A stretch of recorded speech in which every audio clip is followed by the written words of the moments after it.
Tu t'es peut-être déjà demandé pourquoi certaines phrases en français ont l'air d'être comme un long mot qui ne s'arrête jamais, à tel point que ça rend difficile la possibilité de découper cette phrase en plusieurs mots et donc sa compréhension. Cette vidéo, elle fait partie d'une série de vidéos dans laquelle je t'explique toutes les techniques de prononciation pour avoir l'air plus français ou pour mieux comprendre le français parlé dans les films et les séries.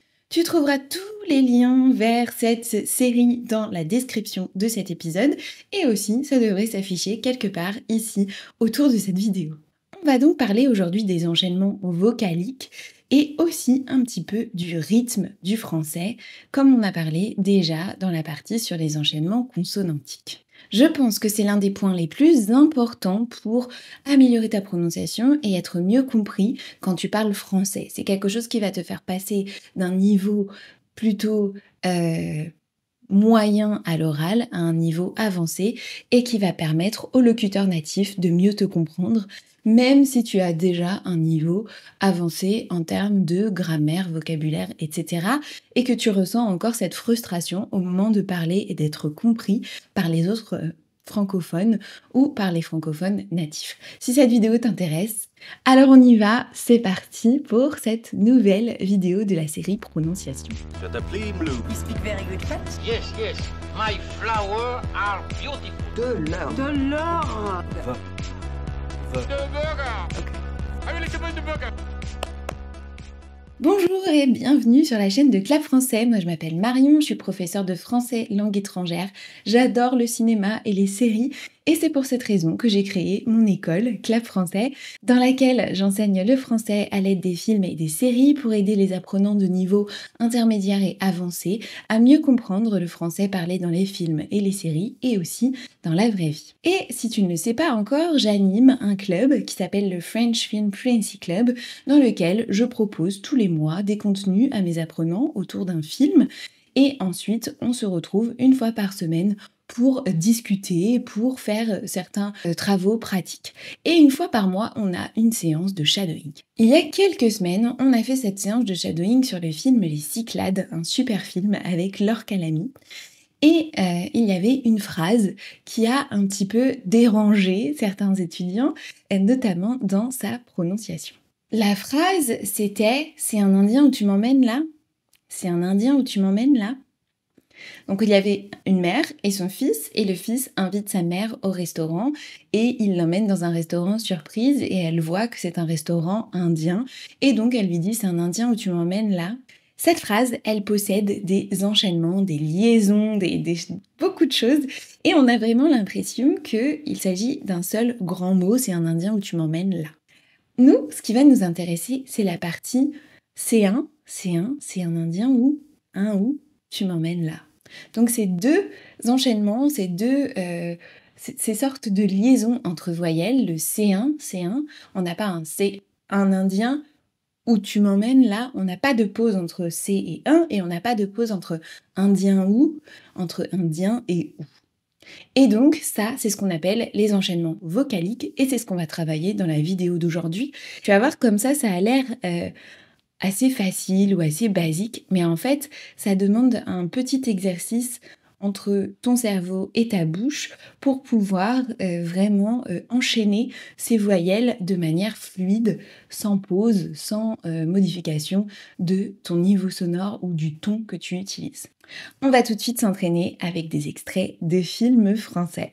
On commence tout de suite avec un extrait d'un film qui a eu beaucoup de succès en France et à l'étranger. C'est Le Jeu, ce film où les participants de ce dîner décident de lire à voix haute tous les messages, mails, messages vocaux qu'ils vont recevoir sur leur téléphone pendant toute une soirée. La thématique est un peu spéciale, mais je vous laisse écouter ce petit extrait. C'est sympathique de penser à moi, mais j'ai envoyé mon CV partout, tôt ou tard l'occasion se présentera. Donc ici, on a une phrase assez longue qu'on pourrait découper en 3 parties. C'est très gentil de penser à moi, mais j'ai envoyé mon CV partout et tôt ou tard, on me répondra. Bon, il n'y a pas vraiment de pause entre j'ai envoyé mon CV partout, tôt ou tard, on me répondra. Mais nous, on va juste garder la phrase j'ai envoyé mon CV partout. Ce qui nous intéresse ici, ça va être cet enchaînement vocalique à l'intérieur d'un verbe au passé composé, le verbe envoyer. Et il va falloir qu'on fasse une liaison entre deux voyelles, le est et le en, j'ai envoyé, j'ai envoyé. Je vous laisse vous entraîner avec ça. J'ai envoyé mon CV partout. J'ai envoyé mon CV partout. J'ai envoyé mon CV partout. Donc l'idée, c'est de prononcer cette phrase sans jamais s'arrêter, sans jamais changer de volume sonore. J'ai envoyé mon CV partout. J'ai envoyé mon CV partout. Je vous laisse réécouter et essayer de répéter. C'est sympathique de penser à moi, mais j'ai envoyé mon CV partout. Tôt ou tard, l'occasion se présentera. L'extrait suivant est tiré d'un film tout aussi intéressant qui s'appelle « Le premier jour du reste de ta vie ». Je vous laisse l'écouter et repérer l'enchaînement vocalique. Je vais en faire mon bureau. Je vais en faire mon bureau. Certains d'entre vous, quand vous allez lire cette phrase, vous allez dire « je vais en faire mon bureau », qui est quelque chose que l'on fait très très peu à l'oral, mais ça, j'en parle déjà dans la vidéo sur les liaisons.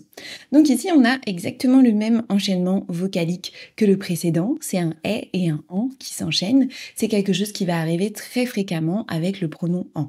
Je vais en faire, je vais en faire mon bureau, je vais en faire mon bureau, je vais en faire mon bureau.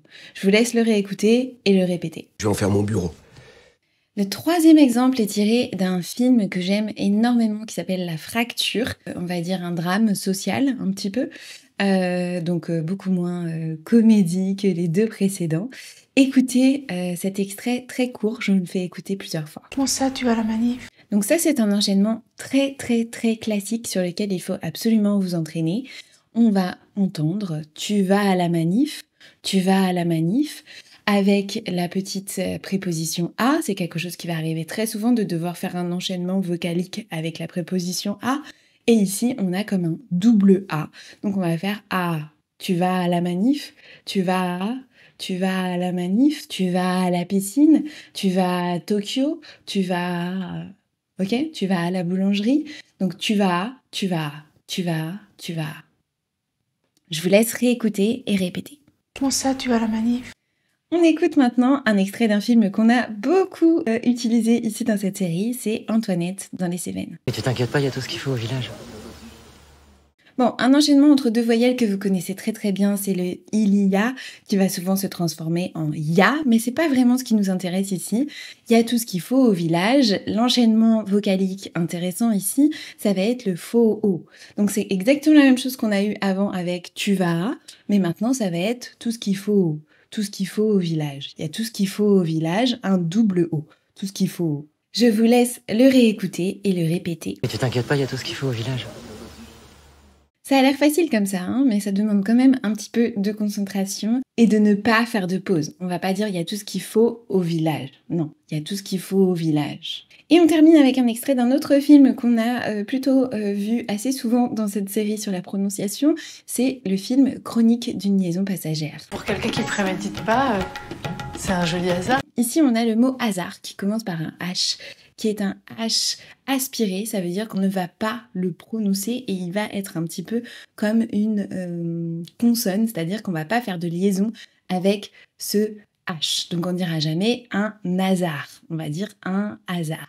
Mais en revanche, il va fonctionner pour faire un enchaînement vocalique.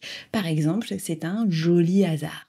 Un joli hasard, ça va faire un ia, un joli hasard. Un joli hasard. On va pas faire un joli hasard, on dit un joli hasard. Si les H aspirés, les H muets, c'est quelque chose qui est encore compliqué pour vous, j'avais fait une autre vidéo sur le sujet avec un extrait de film très drôle de OSS 117.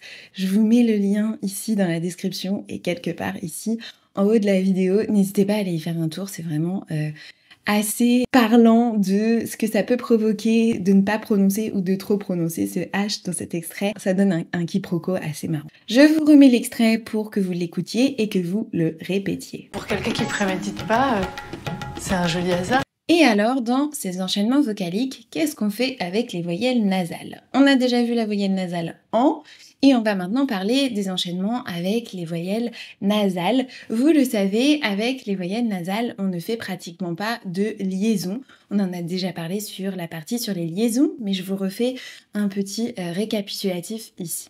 Donc, un garçon agréable, par exemple, ça ne se dit pas, mais il y a certaines exceptions dans lesquelles on fait la liaison et on va voir ici plusieurs exemples.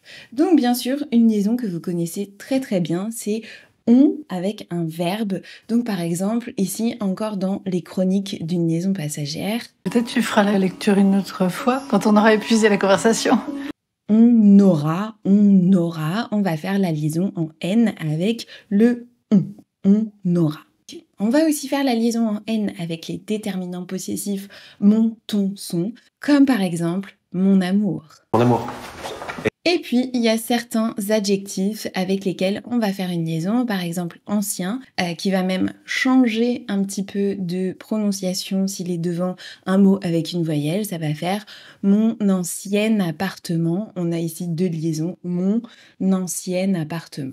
Ou alors bon, que vous connaissez très bien, comme dans bon anniversaire. Bon anniversaire, Franck. Bisous. Encore une fois, bon, ici, il est masculin, puisque anniversaire aussi est masculin, mais on va le prononcer bonne, ce qui fait que énormément de personnes font la faute à l'écrit d'écrire bon anniversaire.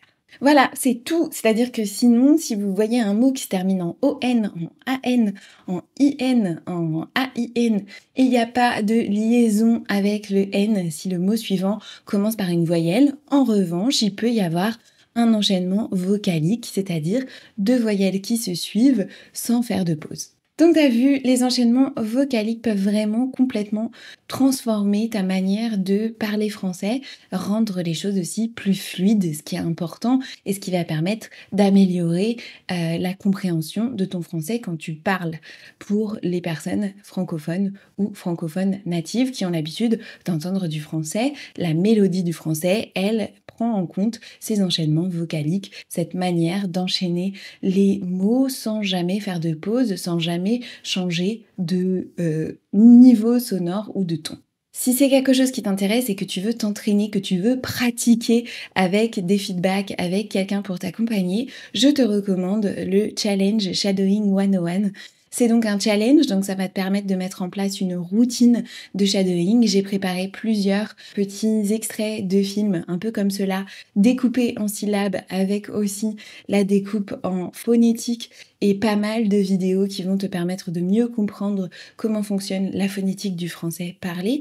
Et puis surtout, ce challenge, il vient avec une communauté qui te permet de poster tes pratiques de shadowing et de recevoir un feedback de ma part et de la part des autres étudiants. Donc ça, c'est ce qui va te permettre de vraiment avancer et aussi de mettre en place une routine et d'améliorer ton écoute du français parlé. On se retrouve pour la suite de cette série dans une prochaine vidéo et je te remercie beaucoup pour ta confiance et je te souhaite une très bonne continuation avec ton français. Et encore une fois, si tu as vu et aimé cette vidéo jusqu'à la fin, n'oublie pas de laisser un like, un commentaire, de t'abonner à la chaîne si c'est pas déjà fait et de partager cette vidéo avec quelqu'un qui, comme toi, apprend le français et pourrait bénéficier de ces conseils. Et je te remercie du fond du cœur. Ça fait vraiment progresser la chaîne et améliorer la visibilité de cette chaîne pour aider plus d'apprenants à comprendre le français parlé dans les films et les séries. Merci à toi. À très bientôt.